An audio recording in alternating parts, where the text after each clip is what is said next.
Maayong adlaw mga totoo ang mga inday, panibagong pag-asa, panibagong pagsasama. Ngayong araw kay magpapauma na naman tayo.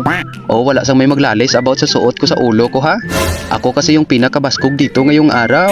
Baw, dapat lang talaga na sumunod kayo sa akin kay ako yung baskog ngayon dito kay nakasuot ako ng puting hard hat. Alam niyo ba kung saang field ng engineering ako na belong? Ay wala ah, hindi kuya engineer dito. Foreman lang ako dito yeah. Ari man daw malupad man ang kalagtas ang iniisip nyo na engineer ako dito. Nagsuot ako ng puting hard hat mga totoo ang mga inday dahil bibisitahan ko yung project sa isang farm na inasa sa akin ng taong nagpakontrata sa akin.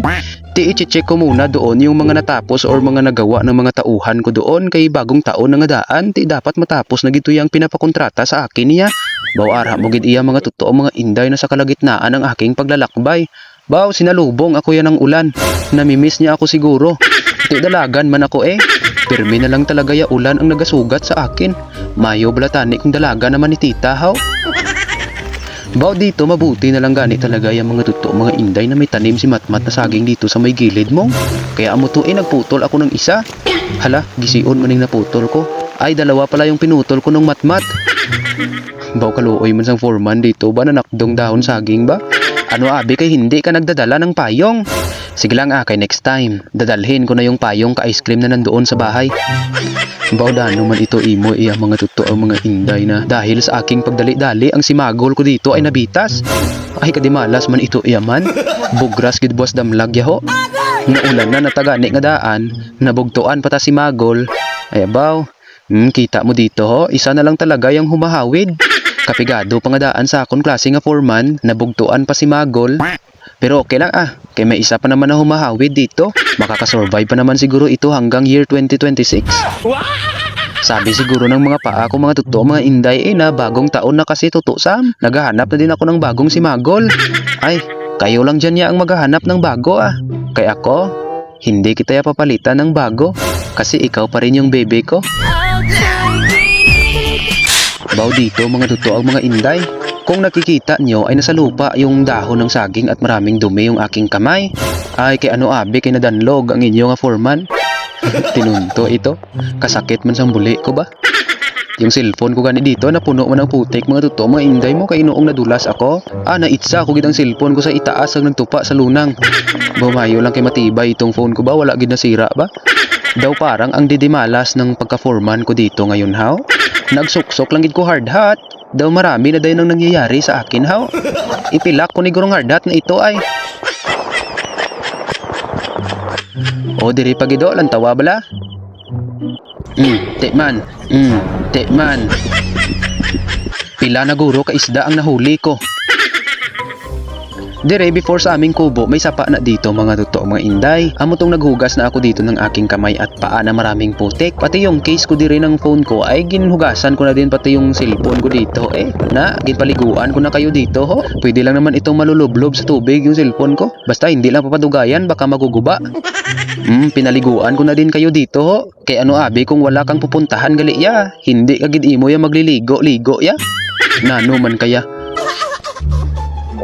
Pagkarating ko dito sa may kubo mga totoo ang mga inday, kinhubad na sang foreman ang taklos niya na binangon.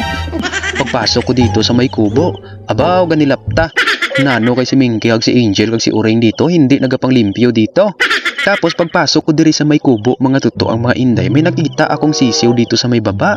Sabi ko saan ito galing man? Kay si Jitjit gali doon sa may pugaran sa itaas so nagpisa na ang kanyang mga itlog. Ti ibig sabihin, ang isa dito na sisiw naglumpat. Grabe man kataas-taas ang gitupaan niya ba? Basi si Carlos Yulo chicken version lang. Amo to pinababa ko dito si Jitjit kag mga sisiw niya totoo mga inday. Ang apat na sisiw ni Jitjit dito mga totoo ang mga inday. Mga PWD man tingnan nyo ba lang kanilang mga paaho nagkaraano na ito man? Naglungki-lungki naman Ay bakit nagkakaganito sila ito yaman? First time bala itong nagkakaganito ang mga sisiw ni Jitjit. Noong nagpalit kami ng tandang dito na Rhode Island, base bala sa tandang na Rhode Island ito haw. Yung tandang Rhode Island kasi na natira dito, yun lang yung bumibira kay Jitjit dito mga totoo mga inday. Dahil hindi siya lumalapit kay Chong, kay si Chong niya, perte kamantas, manyakis kaayo, basta. Base bala hindi compatible yung genes nila haw, kaya nagkakaamon ni haw. Bayda, ma-research kita karon. Assignment mo na Dahil nagaan ka pa assignment. Hayaan na muna natin ang mga sisiw dyan Maglalapod muna tayo ng mais dito at ating gagalingin dito sa may galingan na bato para ito'y magiging crack corn kay para na malulunok ng mga maliliit na manok namin dito. Pagkatapos ko magpakain ng manok dito mga totoong mga inday ay pinakain ko na rin sila ni Oreng, Minky kag Angel. Dire nakita ko na parang nahihirapan ang mga PWD na sisiw sa kakahabol sa kanilang ina. Tinaluluoy ako sa kanila kaya kinuha ko na lang sila at nilagay dito sa may planggana na may lapat Kay man dadalhin ko na lang ito sa bahay kag i-brother.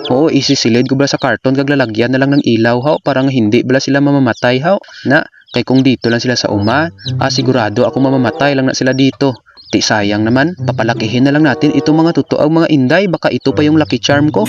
Tapos amo na to, sinuot ko na yung aking costume dire. Kahit na may mga dumi dito kag basa, sige lang Importante na hindi mababakirasan bala yung ating batiis Dayon dire gincheck ko yung mga trilis na ginawa nila dito sa farm ng busing ko. Baw nakabitan na pala ng mga alambre at nylon yung trilis ng ampalaya dito mga totoong mga inday. At ganitong style din pala na trilis yung ipinagawa ni busing dito mga totoong mga inday Mag-aampalaya planting daan si busing ngayon bilang foreman para sa akin, maganda naman ang pagkakagawa ng trilis Angkop na angkop talaga sa budget na ibinigay ni engineer. Walang halong korupsyon at palapaw sang materyales. Hindi na talaga ito malulugi si busing. Dayon gincheck ko naman dito yung mga palay na tinanim nila dito. Baw kaniwang sa mga palay ba? Yellow green. Pero makukonsider lang naman ito ni busing mga totoong mga inday dahil noong pag-direct planting dito ng mga tauhan ko, baw isang buwan man na hindi umulan. Kundi nabagtik dito yung mga sabod ti amo to ang pangit ng tubo. Dayon dumiretso na ako dito sa livestock production ni busing. Grabe man ito si busing ba, may livestock production ba? Kaya ang isang kalabaw ni busing nandito lang sa may Sago-Sago factory na kinuha ko na siya dito. Pagkatapos kong maatipan itong isang kalabaw ni busing, dayon pupuntahan ko naman yung isang kalabaw niya na nandoon nakatali sa may likuran ng maisan. Noong nakadaan ako dito sa may corn plantation sa farm ni busing. Ang liit-liit ng mga bunga ng mais. Sabi ko, ang liit ng bunga ng mga mais dito wala gini siguro ginabunuhan ka mga tauhan ko mong. Matsyag ko wala gini sigurong mga laman ang mga bunga nito. Papagalitan gid ako ni busing gali Baw malalaglag gid ako nito sa pagka-foreman ko sini.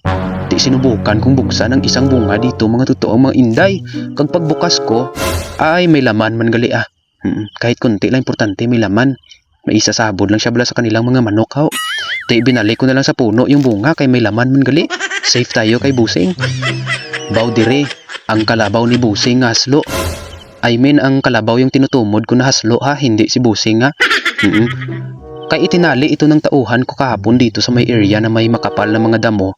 Baw ang haslo umakyat doon sa may itaas ag ibinugkos sa halaman ang lubid niya kag magtanga-tanga. Mayo ka pa sina. Bilang foreman, aasikasuhin na lang natin ito habang hindi pa tayo masususpend sa ating trabaho. Pagkahubad ko dire kay wala naman sang init, amutugin papunta ko na lang siya ulit doon sa mga damo na nasa ilalim kag pinabayan Na, kaon ka dadanay kay hindi mo dyan kinain. Dayon, kincheck ko naman dito yung dragon fruit plantation nila dito. Baw maganda ang tubo ng dragon fruit. Believe ako talaga mga totoong mga inday. Kaso nakita ko sa dulo dito hindi tinapos ang pagdadamo dire. Ay nano man ito yaman. Daw pang 2 araw man to ang binayad ko sa tauhan ko. Tapos ganito lang kalaki ang kanyang nadamo dire. Timing man daan na wala sila dito kay New Year's Day ngayon. Kung holiday nga daan yan nandoon sila yung mga tauhan ko sa bahay nila kasama ang kanilang pamilya kumakain ng salad kag spaghetti. Bawte bukas nga daan niya pupunta si busing diriya sa kanyang farm kag i-check yung progress ng kanyang farm dito. Amo to ako na lang nang hilamon dito mga totoo mga inday Tapos dito, ako na gani yung foreman, ako pa ang magdadamo. Budlay na nga daan mapapagalitan tayo ni busing niya. Kag dito natapos ko na paghilamon. Naghawa ng dragon fruit. Dayon pinangtalian ko naman yung mga bagong usbong ng dragon fruit kay para magdidiretso sila pa ibabaw. Dayon diri nang hawan pagid ko mga totoo mga inday dito sa may puntaho. Na kay man ang mga tauhan ko dito hindi tinapos ang pagtatanim ng cuttings dito. Na nang ugat na lang dito kag pumilit sa may ugat ng nara. Sana kung ligad pa nila ito itinanim ya mahaba-haba na sana yung mga usbong nito. Mga uyaya mong. Gasigi lang na di sila guro chismis iya sa uma wala nagatrabaho. Dayon dire nangutkot na ako dito mga totoo mga inday ng lupa. Ilabas mo na si ex mo dyan kay ililibing natin dito una ang ulo. Dayon pinanghakot ko na dito yung pusog kag dali ko na pinangtubsok yung pusog dito ho. Kay ayon sa instruction ni Bossing, ito daw yung papaakyatan ng mga tubo ng dragon fruit. Tapos mag-i-insert lang daw siya ng concrete na haligi dito sa may gitna with 3 meters apart from each other. At lalagyan ng galvanized pipe doon sa may itaas sa piyak kag piyak. Simbala nitong picture ho. Kay man itong pipe ito yung magsasapnay sa mga galay ng dragon fruits kapag lumaki na sila. Dayon diri natapos ko nang naitanim yung mga cuttings dito, mga tuto ag mga inday. Baw ginlapyo gid ang foreman ninyo ba? Dayon pinangtalian ko naman dito yung mga bagong itinanim ko na mga cuttings diri para hindi na matutumba. Ako ng foreman, ako pang nag-obra. Sige lang, kay ang kakapoy ko ngayon, ibabawas ko ni sa sahod nila.